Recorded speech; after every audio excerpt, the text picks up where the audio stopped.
YouTube tomosha qilib o'tirgandim. Bir rolikka ko'zim tushdi. Bir yigitga savol beryapti. Bo'ydoqlarga maslahat bering, qanaqa qizlarga uylansa yaxshi bo'ladi degan gap.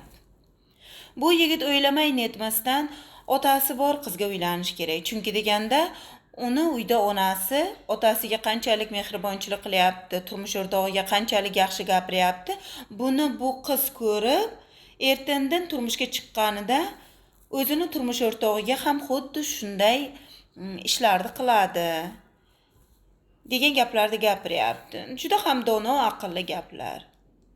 Ularni eshitib men xursand bo'lmadim, meni qahrim keldi. Chunki deganda qayerdan topyapsiz bunaqa gaplarni? Nima? Oilasi ajrashgan ayollarning qiziga hech kim uylanmaydimi? Turmushi buzilgan ayollar endi o'zini nima qilishi kerak? Ularning qiziga hech kim uylanmaydi-ku. Sizning gaplaringizga qaraganda, yoki bo'lmasam otasi bu dunyodan vafot etgan, bu dunyodan ko'z yumgan bironta qiz, u umuman turmush qurolmaydimi endi? Chunki deganda u otasiz voyaga yetdi-ku. To'g'rimi? Yetimxonalarda o'sgan qizlarchi? Ularni bir vaqtlar ota-onasi tashab ketgan. Ular nima qilish kerak? Ular mutlaqo turmushga chiqmaydi, to'g'rimi?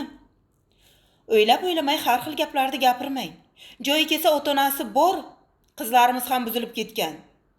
Joyi kelsa ota-onasi yo'q qizlar juda ham iboli, voyaga yetgan.